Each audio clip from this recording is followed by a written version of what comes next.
미국에서 가장 권위 있는 앨범 차트의 1위 자리에 한국어로 부른 앨범이 올라 있었다. 정상은 늘 영어로 노래하는 미국과 영국의 스타들 몫이었는데 그 주에는 한국에서 온 그룹의 이름이 적혀 있었다. 차트 화면을 3번이나 다시 봤어. 1위 앨범 제목이 우리말이었으니까.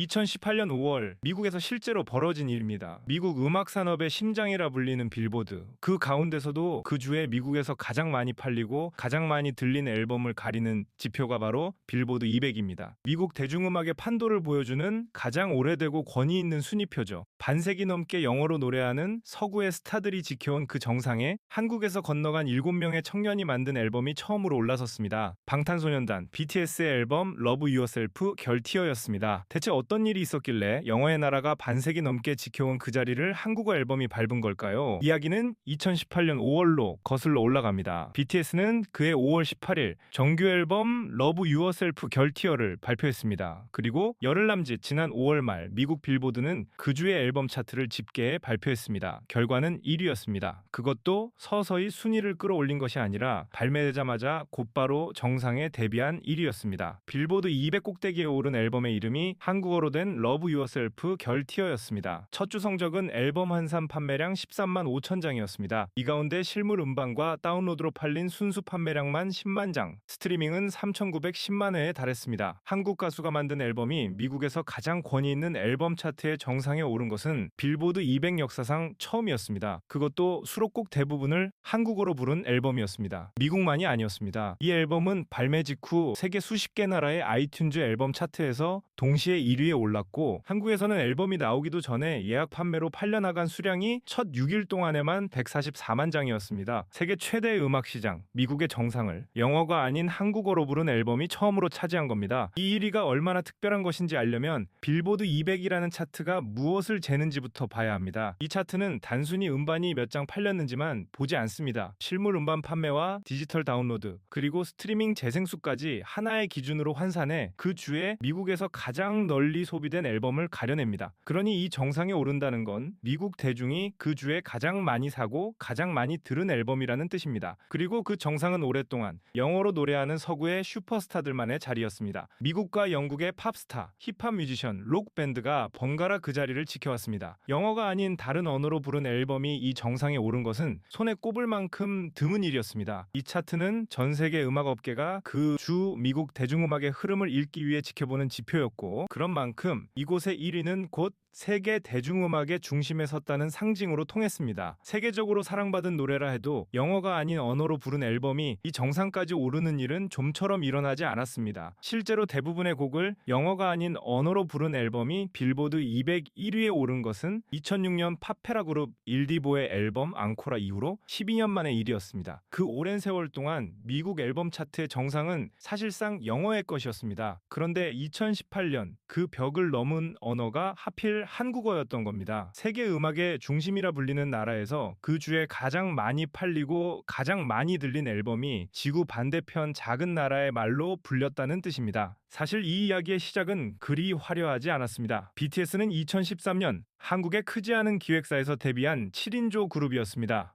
대형 기획사의 막대한 지원도 방송사의 화려한 조명도 없었습니다. 데뷔 초에는 이름조차 낯설어하는 사람이 많았고 미국에서는 더더욱 무명이었습니다. 그러나 이들은 자신들의 이야기와 또래의 고민을 노래에 눌러담아 꾸준히 세상에 내놓았습니다. 방송사의 힘이 아니라 팬들의 입소문과 온라인을 타고 이들의 노래는 나라의 경계를 넘어 번져나갔습니다. 그리고 2017년부터는 러브 유어셀프라는 이름의 연작 앨범을 통해 자기 자신을 사랑하자는 하나의 이야기를 세계 팬들에게 건네기 시작했습니다. 이 연작은 만남의 설렘을 담은 앨범에서 출발해 이별의 아픔을 그린 결티어를 지나 끝내 자기 자신을 받아들이는 결앤서로 마무리되는 구성이었습니다. 결티어는 바로 그 연작의 한복판에 놓인 가장 어둡고 아픈 장이었습니다. 사실 그 전에도 조짐은 있었습니다. 2017년에 내놓은 앞선 앨범 러브 유어셀프 승 허는 빌보드 207위에 오르며 그때까지 한국 가수가 세운 가장 높은 기록을 갈아치운 참이었습니다. 그리고 반년 남짓 지나 후속작 결티어가 마침내 그 꼭대기까지 올라선 것이었습니다. 앨범을 내기 한 달 전인 그해 4월에는 미국의 시사주간지 타임이 세계에서 가장 영향력 있는 100인 가운데 하나로 이들을 꼽기도 했습니다. 무대 뒤에서 묵묵히 쌓아올린 5년의 시간이 2018년 그 1위 한 줄로 응답받은 셈이었습니다. 1위 소식이 전해지자 세계 곳곳에서 반응이 쏟아졌습니다. 미국의 음악 전문 매체 빌보드와 포브스를 비롯한 주요 외신들이 이 소식을 일제히 받아 적었습니다. 이들은 하나같이 한국어로 부른 앨범이 미국 앨범 차트의 정상에 오른 것이 처음이라는 사실을 짚었습니다. 팬들과 네티즌의 반응은 더 뜨거웠습니다. 한 해외 팬은 이렇게 적었습니다.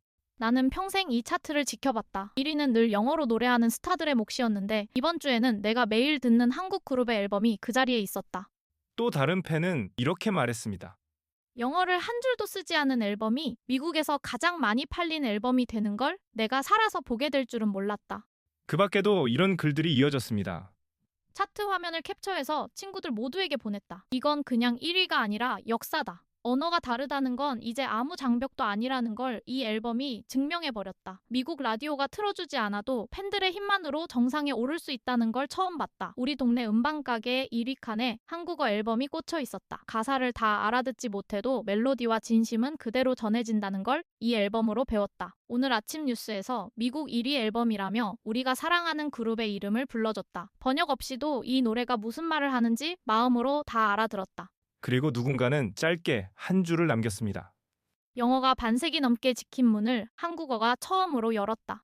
BTS를 이 자리에 올려놓은 힘은 앨범 하나에 그치지 않았습니다. 결티어의 타이틀곡 페이크 러브는 미국 빌보드의 메인 싱글 차트인 핫백에 10위로 데뷔했습니다. K-팝 그룹의 노래가 이 차트의 상위 10위 안에 데뷔와 동시에 든 것은 이때가 처음이었습니다. 이 곡은 발매 직후 세계 60개가 넘는 나라의 아이튠즈 노래 차트에서 1위에 올랐습니다. 뮤직비디오는 공개 24시간 만에 3,590만에 재생되며 그해 유튜브에 올라온 영상 가운데 가장 빠른 데뷔 기록을 세웠고 1억 회 고지에도 8일 만에 도달하며 당시 K-팝 뮤직비디오 가운데 가장 빠른 속도를 보였습니다. 앨범과 노래만이 아니었습니다. BTS는 그 무렵 가수의 인기와 활동을 종합해 순위를 매기는 빌보드 아티스트 100 차트에서도 1위에 올랐습니다. 한국 가수가 이 차트의 정상을 밟은 것 역시 처음이었습니다. 시상식에서도 마찬가지였습니다. 앨범 발매 이틀 뒤인 5월 20일 BTS는 미국의 대형 음악 시상식인 빌보드 뮤직 어워드 무대에서 페이크 러브를 세계 최초로 공개했습니다. 그리고 팬들의 지지를 상징하는 톱 소셜 아티스트 부문을 2017년에 이어 2년 연속으로 받았습니다. 그 전까지 6년 동안 이 상을 지켜온 미국의 정상급 팝스타를 전 세계 팬들의 투표로 밀어낸 결과였습니다. 열기는 여기서 멈추지 않았습니다. 그해 8월 BTS는 러브 유어셀프 연작을 마무리하는 앨범 결 앤서를 내놓았고 이 앨범은 다시 한번 빌보드 200 정상에 올랐습니다. 첫 주 성적은 앨범 한산 18만 5천 장으로 결 티어보다도 높은 수치였습니다. 이 앨범의 타이틀곡 아이돌 역시 공개되자마자 세계 팬들 사이에서 크게 화제가 되며 결 티어에서 시작된 열기를 그해 여름까지 고스란히 이어갔습니다. 한 해에 빌보드 앨범 차트 1위 앨범을 2장 낸 것은 2014년 영국 그룹 원 디렉션 이후 4년 만의 일이었습니다. 결 티어와 결 앤서 불과 석 달 남짓한 간격을 두고 나온 두 앨범이 나란히 미국 앨범 차트의 정상을 밟으면서 2018년은 이 그룹이 세계 최대 음악 시장의 한복판에 자기 이름을 확실히 새긴 해가 되었습니다. 몇 해 전만 해도 미국에서 무명이던 한국 그룹이 한 해 사이에 세계 최대 음악 시장의 앨범 차트 정상을 2번이나 밟은 겁니다. 그런데 사람들이 진짜로 주목한 건 이 눈부신 숫자만이 아니었습니다. BTS는 미국의 대형 방송사가 밀어주지도 미국 라디오가 자주 틀어주지도 않은 그룹이었습니다. 그럼에도 이들은 나라와 언어가 다른 팬들의 손끝에서 정상에 올랐습니다. 팬들이 직접 음반을 사고 스트리밍을 돌리고 온라인에서 입소문을 내며 밀어올린 결과였습니다. 무엇보다 이 앨범이 세계에 건넨 메시지는 자기 자신을 사랑하자는 것이었습니다. 화려한 영어 가사가 아니라 서툰 발음으로 겨우 따라 부르는 한국어 노래가 지구 반대편 누군가의 마음을 다독인 겁니다. 한 미국 문화 칼럼의 애독자는 이렇게 글을 맺었습니다.